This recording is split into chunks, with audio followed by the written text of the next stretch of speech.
Hi friends, आप सबको शालू का नमस्कार। कल करुणा का एक मैसेज आया।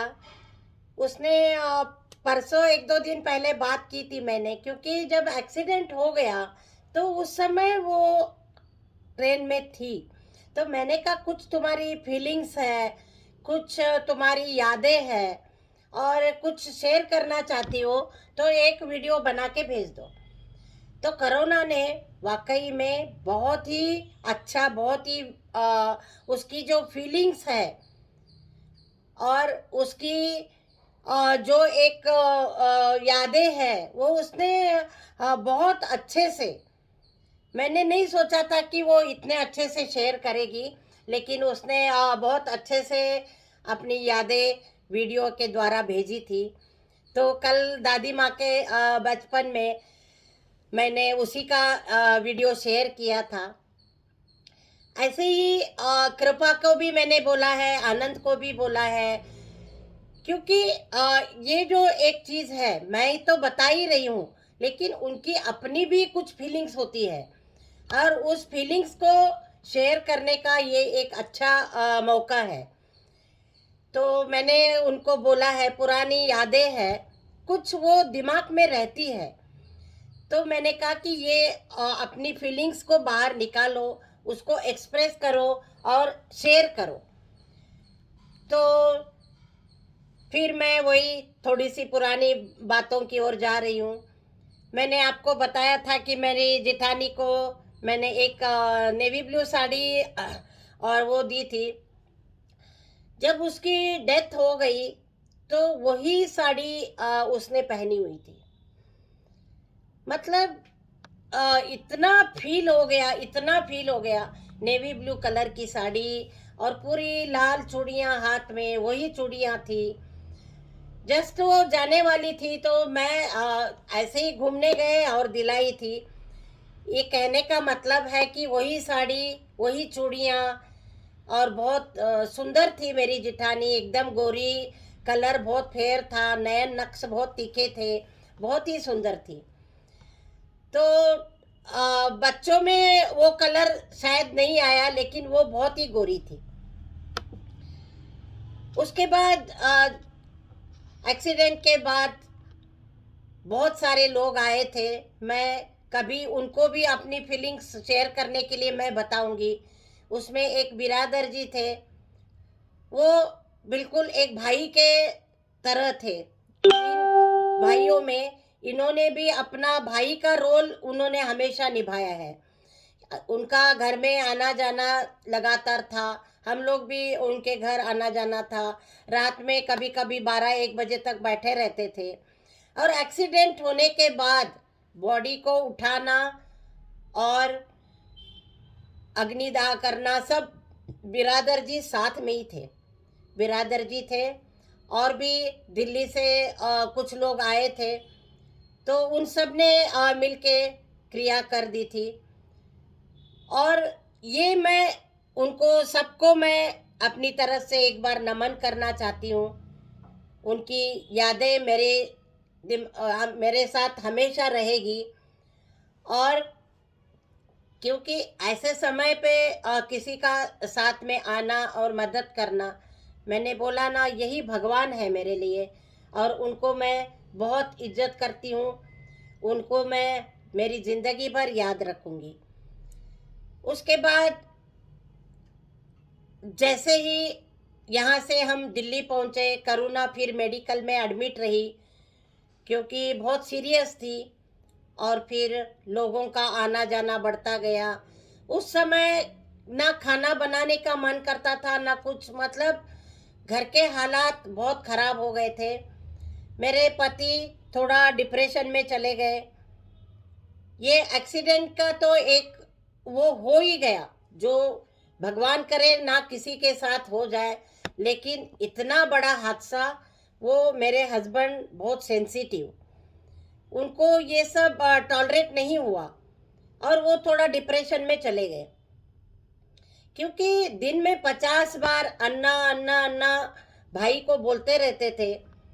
वो वर्ड ही खत्म हो गया ना। दोनों भाई साथ में जाने से, एक साथ जाने से अन्ना शब्द ही खत्म हो गया।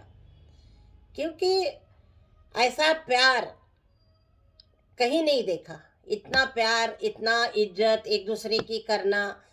तो ये डिप्रेशन में चले गए, नौकरी भी छोड़ दी और 3 साल तक घर में रहे।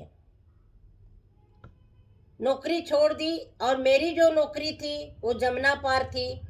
मेरे को भी कुछ दिन के लिए तो जाना पड़ा। मेरी प्रिंसिपल ने कहा कि शालन तू आके सिर्फ साइन करके चली जा, लेकिन तू आ जाना ज़रूर। वो आने जाने में ही मेरा कम से कम 3 से 4 घंटा मुझे लगता था, क्योंकि 20-25 किलोमीटर दूर मेरा स्कूल था। करुणा हॉस्पिटल में थी, कृपा बीमार थी घर में, उसको भी चोटें लगी हुई थी, और आनंद और अनीता दोनों का हालत बहुत खराब था। बच्चे बार बार अपने मम्मी पापा की याद करके रोते रहते थे। हम उन सबको संभाल के, हमारे बच्चों के साथ उनको संभाल के, और करुणा ने कल बता ही दिया आपको कि मेरी नंदे आई थी उनको ले जाने के लिए। उन्होंने सोचा कि बहुत सारे बच्चे हैं तो हम ले जाएंगे, लेकिन मैंने और डिसीजन लिया कि चाहे मैं नमक रोटी खाऊंगी, लेकिन एक बात मैंने दिमाग में सोची, बच्चों ने माँ बाप से अलग हो गए, वो मेरे हाथ में नहीं था। बच्चे छोटी सी उम्र में माँ बाप से अलग हो गए, वो मेरे हाथ में या मेरे पति के हाथ में नहीं था, लेकिन उनको साथ में रखना वो मेरे हाथ में था। तो एक बार मैंने सोचा, क्योंकि पूरे घर में सबकी जिम्मेदारी मेरे ऊपर थी, हस्बैंड डिप्रेशन में चले गए थे, तो मैंने कहा मैं नमक रोटी खाऊंगी, नौकरी छोड़ दूंगी, लेकिन बच्चों को मैं अलग किसी भी हालत में नहीं करूंगी। चाहे मुझे दिल्ली छोड़ के गांव में जाना पड़ जाए, लेकिन मैं बच्चों को अलग नहीं करूंगी। नहीं तो उनके दिमाग में और उल्टा असर पड़ता। एक माँ बाप चले गए, उसके बाद भाई बहन अलग हो गए, तो ये सब, इतना इंसानियत तो रखना चाहिए। और मैंने कहा कि मैं बच्चों को अलग नहीं करूंगी, और जब तक शादी नहीं हुई सब इकट्ठे रहे, इकट्ठे हंसना खेलना, धीरे धीरे देखिए जीवन चक्र है वो चलता ही रहता है। चाहे किसी के रहने से नहीं रहने से वो चक्र अपना चलता ही रहता है। ऐसे ही जीवन चक्र चलता रहा।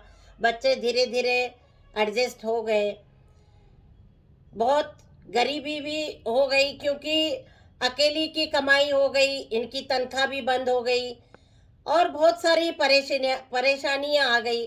हस्बैंड डिप्रेशन में थे, उनको संभालना, ये 2 बच्चों को संभालना, और फिर 6 बच्चे जो अलग थे उनको संभालना, 8 बच्चे प्लस मेरे पति भी एक बच्चा बन के उनके साथ रह गए। उनका मतलब कुछ भी हेल्पिंग हैंड नहीं था उस समय, जो मुझे बहुत जरूरी था।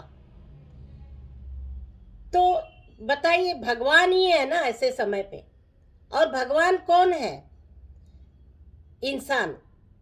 इंसान भी बहुत अच्छे होते हैं, परिस्थिति के अनुसार उनका स्वभाव अलग हो जाता होगा, लेकिन मेरे लाइफ में जितने भी लोग आए बहुत भगवान की तरह ही आए, और अभी भी कांटेक्ट में है। उस समय बहुत लोगों ने खाना घर पे लाना देना, जवड़ी थे, जवड़ी जी थे, और नागराज थे, कर्नाटक संघ के जो प्रेसिडेंट नागराज थे, और भी बहुत सारे बिरादर जी थे। तो उन लोगों ने खाना बना बना के रोज नाश्ता, खाना, रात का खाना घर पे ला ला के उन्होंने दिया 11 दिन तक। मतलब कितना प्यार, कितना प्यार। ये प्यार हर किसी के किस्मत में नहीं होता है, लेकिन हम लोगों को इतना दिल्ली वालों ने प्यार दिया और हालात थोड़े थोड़े धीरे धीरे सुधरते गए, बच्चे धीरे धीरे एडजस्ट होते गए। फिर आगे की कहानी कुछ आनंद से मैं कहूँगी आज, कि कल कुछ बातें शेयर करें। उनको अप्पा के ऊपर बहुत प्यार था और अप्पा का वो लाडला था, तो कुछ बातें आनंद को मैं ज़रूर कहूँगी कल शेयर करने के लिए। तो तब तक के लिए आप सबका धन्यवाद। आप सब लोग देख रहे हैं और एंजॉय कर रहे हैं, शायद जीवन चक्र चल रहा है। और भी आगे की कहानी मैं आपको सुनाती रहूँगी। तब तक के लिए धन्यवाद।